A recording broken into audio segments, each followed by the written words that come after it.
Yes. Okay. We'll make a start. Good morning, Florida. I think Florida is trying to get online.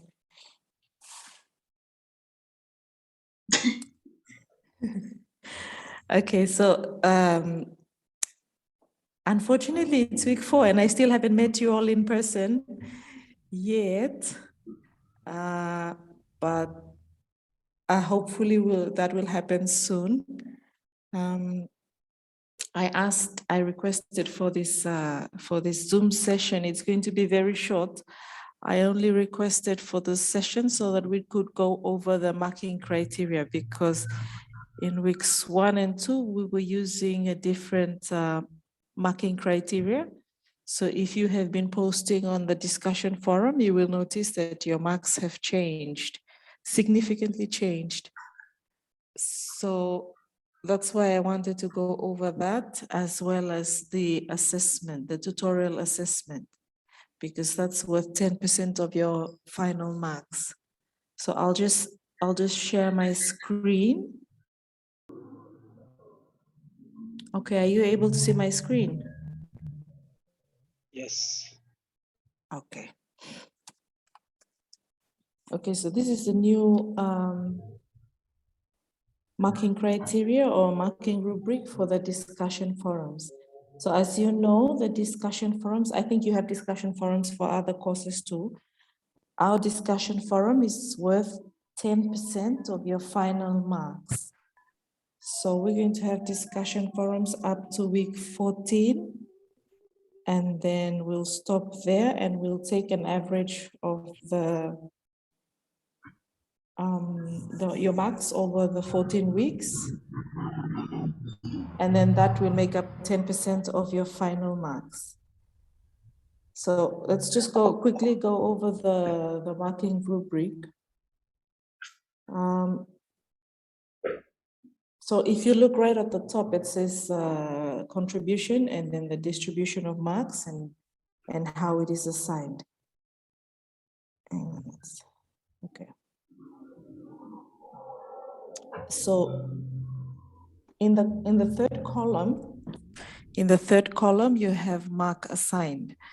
And if you notice, there are some rows that are dark green and the rest of the rows are light green. So the dark green rows are the total for that particular contribution.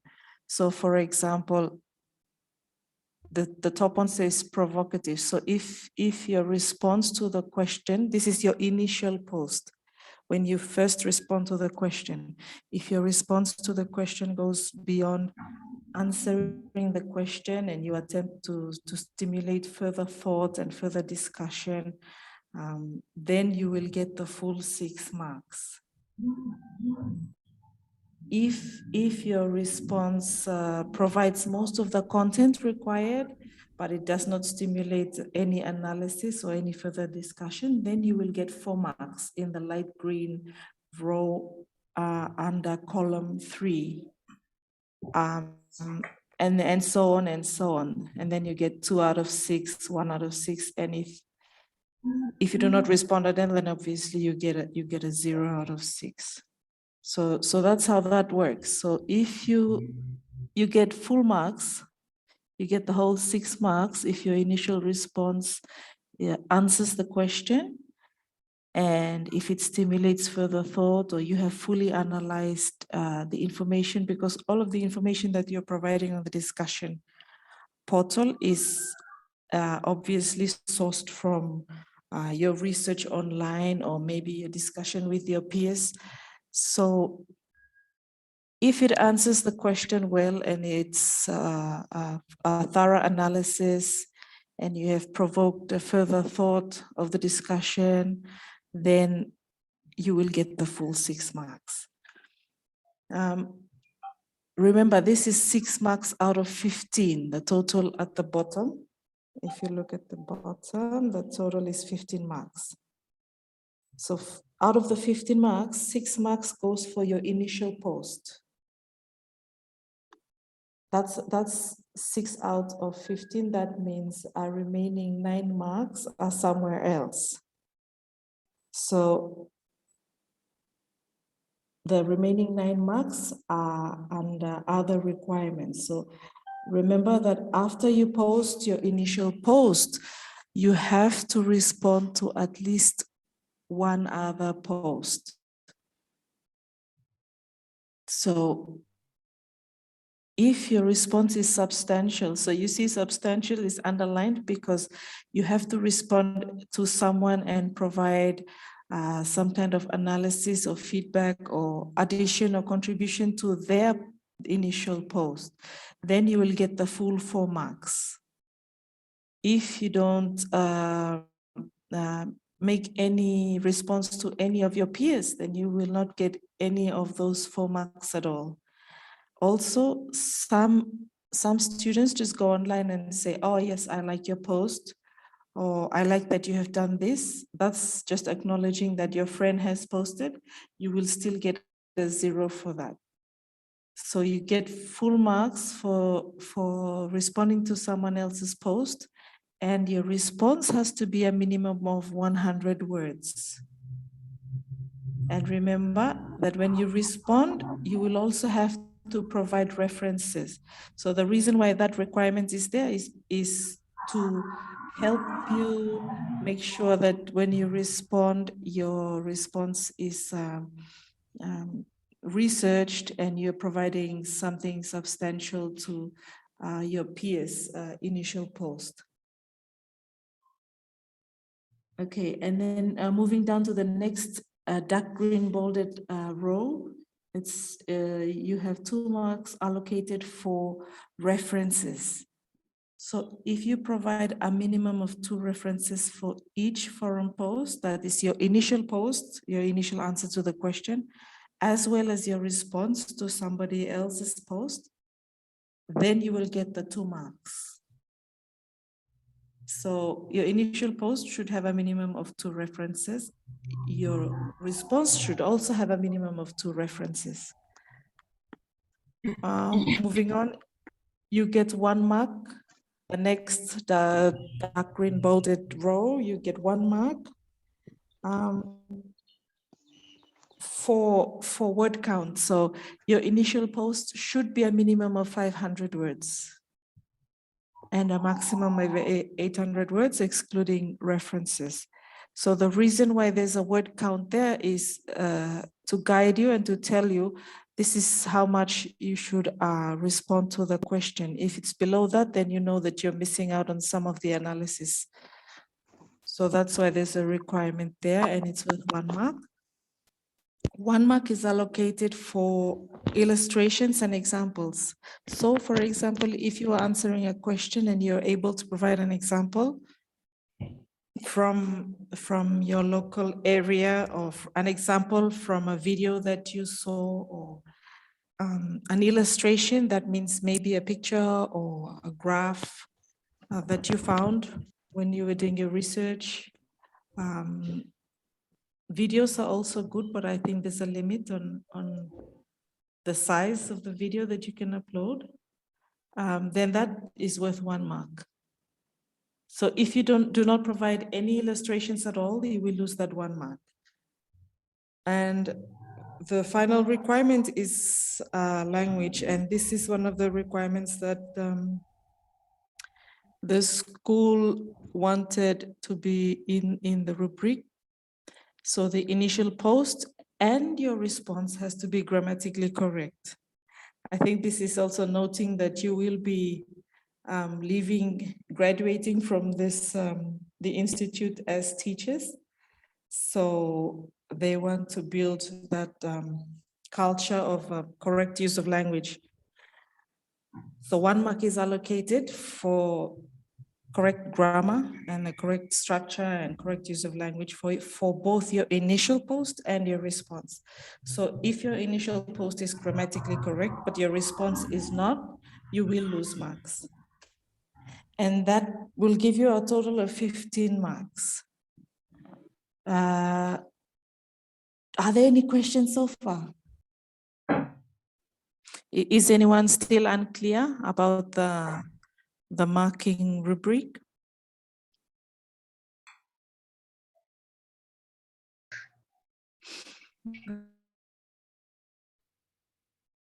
If you have any questions, you can just stop me anytime and ask your question. If you have any questions about the rubric, this is the time to ask your question. Also, the assessment is open for only 1 week. So it's available to you on Monday morning, and then it closes on Sunday at 11:55 p.m. So make an attempt to try and post within that time. But if you have any issues at all and you are unable to post within that time, you need to send me an email, and then we will try and cater for your specific situation. So don't hesitate to email me if you cannot post due to any reason at all. Please do not hesitate to email me, because we all want the same thing. We all want you to pass. So if there is something going on, do let me know so that we can cater for your situation. I have had 1 or 2 students send me emails regarding that.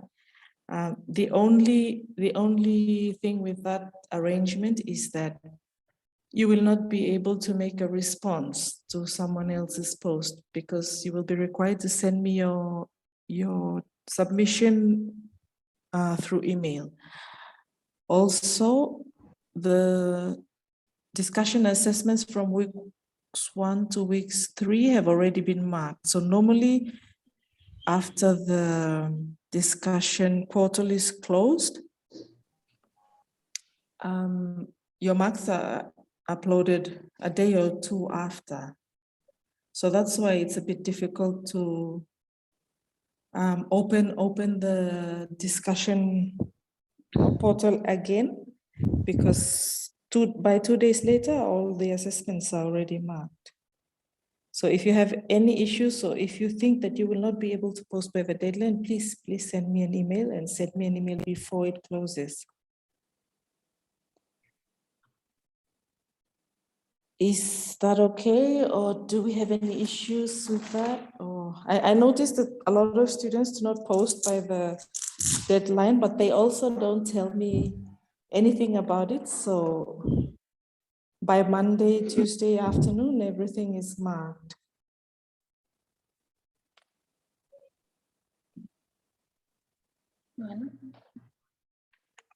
Are there any questions before we move on to the assessment? No. Okay.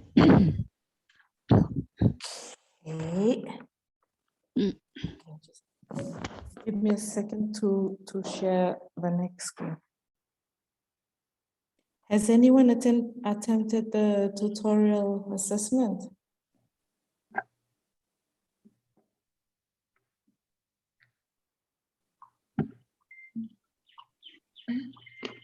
Yes, we're working on it. Okay. Are you able to see the tutorial assessment? Yes. Okay. Have any of you attempted, started thinking about it?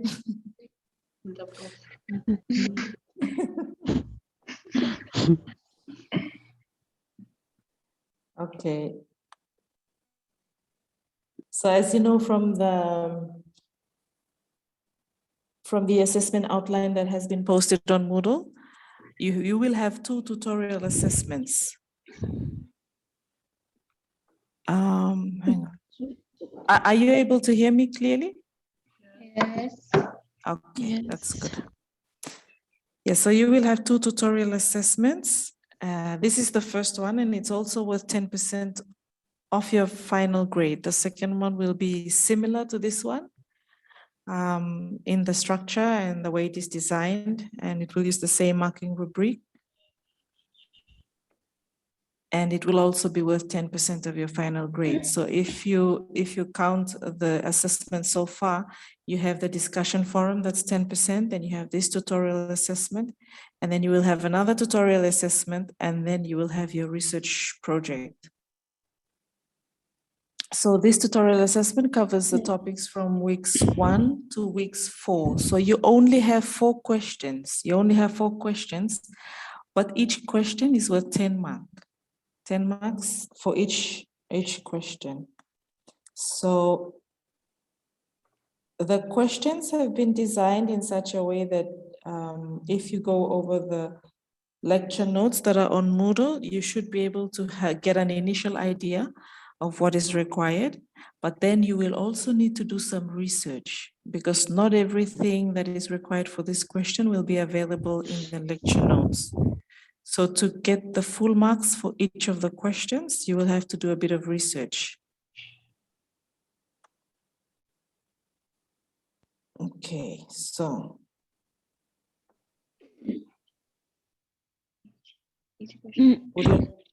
Would you like us to quickly go over the questions, or should we just go over the marking rubric? We'll go through the question. Okay. Okay, so let's go over question 1. So question 1 says, explain how different climates relate to the biodiversity present in different regions of the world, and provide an example from a Pacific island country of your choice. So the question requires that you discuss different biodiversities that are present in different regions. So this one is a pretty straightforward question. So for example, you wouldn't find a pawpaw tree growing in the North Pole. So it requires that you discuss the different regions that are found across the globe and the different biodiversities that are available in these different regions, and how the biodiversities that you find in these different regions are suited for the weather or the climate in that particular region. So it's a pretty straightforward question, and you would be required to provide an example from a Pacific Island country of your choice. So that means you can provide an example from Vanuatu or any other country. I think Papua New Guinea has a lot of examples, as well as the colder parts of New Zealand. You can also provide an example from Vanuatu if you have good examples, and you can provide examples from Vanuatu, and that's worth 10 marks. So moving on to question 2, the PETM, Eosin thermal maximum, and how it contributes to understanding the changes in today's climate. So with that question, it just requires you to explain how that particular era and the warming that happened during that time is different from the warming that we are experiencing now. And that question 2 is similar to question 4. With question 3, describe the ways scattered or absorbed radiation interacts with matter. If you look at the notes from, I think it's week 2, all the information that you would need to answer this question should be in those lecture notes, as well as listen to the guest lecture, and you will be able to fully answer this question. So this question is mainly referring to infrared radiation and the energy that comes in from the sun, the parts of it that are absorbed, the parts of it that are reflected, and the parts of it that absorbed and kept inside the different materials that the energy from the sun passes through. So remember, when you answer this question, that energy cannot be created nor destroyed. So when you discuss the movement of energy from the sun, keep that in mind. And please listen to the guest lecture so that you'll be able to fully answer this question. For question 4, it says, explain the following statement. Although a major cause of change over long periods of time in the past, Earth's spin, tilt, and orbit changes so slowly that it is not a cause of global warming and climate change today. So if you look at this week's notes, you will find that we have spent a lot of time on the Milankovitch theory. So this is one of the major theories that have tried to prove that changes in the climate are natural. So Milankovitch has proposed 3 different processes. So eccentricity, obliquity, and precession. And these are available in the notes for week 4. What the question is asking you to do is to explain why natural causes cannot fully explain the warming that we are experiencing today. So basically, the warming that we are experiencing today is happening much faster than what was happening in the past. So that's what question 4 requires you to explain. So with the marking rubric, again, we have a contribution for each question. We have a description column, and we have mark assigned column. So similar to the previous rubric, the dark rows, the dark green rows are the total marks for that particular contribution. So 6 marks are allocated if your response goes beyond answering the question and it attempts to stimulate further thought and discussion. And 6 marks are allocated for that. Remember, this is 6 out of 10 marks for each question. And then so on and so on. So you get 4 marks if it's less than that, and you get 2 marks, and you get 0 marks if your answer is incorrect. It's totally incorrect. Then you will get no marks at all. In terms of other requirements, so if you see the content is 6 marks and other requirements have 4 marks allocated. So if you provide 2 or more references to each question, then you will get 1 mark. If you provide 1 reference per answer, then you will get half a mark. No references at all means that you will get no marks at all. Again, the school is big on language and grammar and correct use of structure. So 1 mark is allocated for your answer being grammatically correct. And your answer should be a minimum of 500 words. So each of those questions should be answered with a minimum of 500 words, excluding the references. And then you get 1 mark.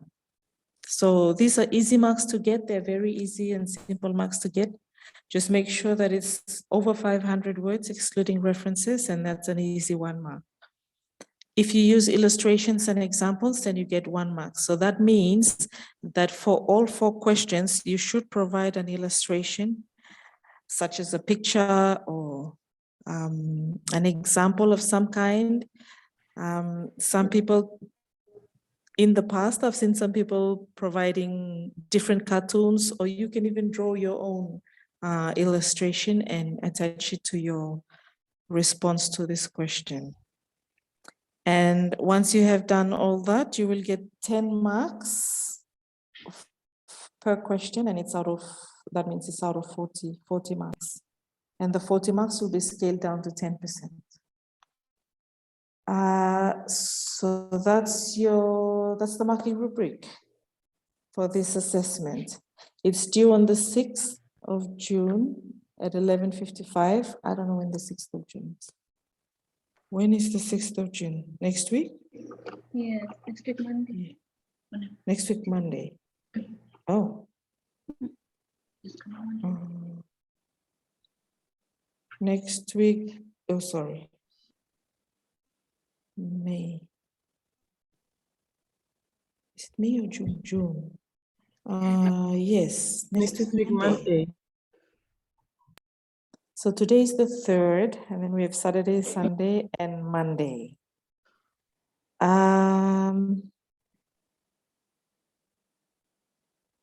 Is that enough time?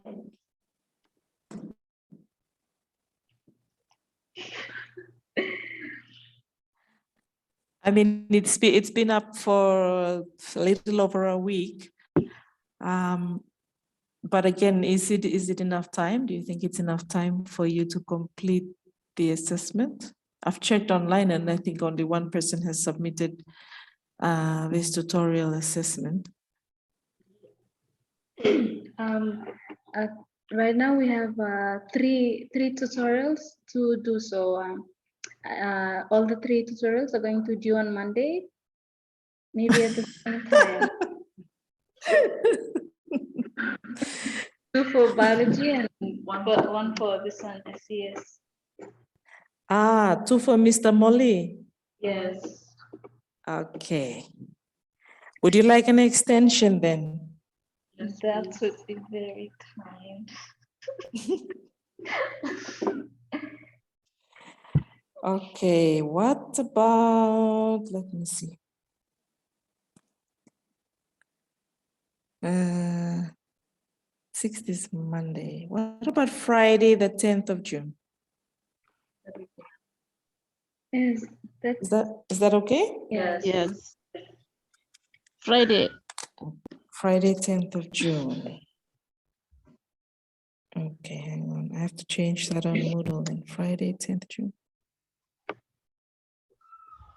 So you will notice that as soon as the assessments are submitted, they get marked right away and your marks are available in your grade sheet. The reason for that is that I have several other commitments. So that's why your assessments are marked and uploaded, your marks uploaded as soon as they are completed. So if it's due Friday, 10th June, you should expect your marks by the following Monday. So Friday, 10th June is okay.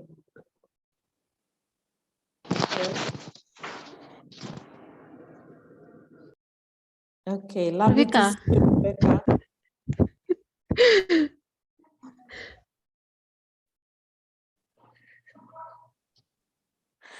Okay, so what I'll do is I'll change the submission, the closing date for the submission box on Moodle. And I'll post up an announcement, but you can also let your friends know that the due date is 10th of June. So in that way, you can submit Mr. Molly's assessments and then focus on this one. Yes. Okay, are there any questions before I leave you and go to another meeting? No questions yet. Maybe you will have some questions later. Feel free to message me if you have any questions later on. I just have one announcement. We are organizing a field trip for the class. It's going to be a very short field trip. I think it's going to be 1 hour or just a little over 1 hour. And it will be for both this class and your French counterparts. So you will be, I think I will post up an announcement on Moodle. We have confirmation. So what we want to do is to take you out of the school and to visit the climate change department and the med services, geohazards, just to see how all this information that you are learning in your course is applicable and how it's how it works in real life, how the information and the data, all the climate data that you are learning about is actually utilized in real life. So it's going to be a very short field trip, but we will post up the announcement and it should happen over the next 2 weeks. I just wanted to check with you if that is a good time or if you think you will have a lot of assessments during that time. We are looking at the 3rd week of June. This is the first, yeah, we're looking at the 3rd week of June. Is that okay? Yes. Yes. Okay, will you be available for the field trip? Yes. Yes. Okay. Rebecca. Okay.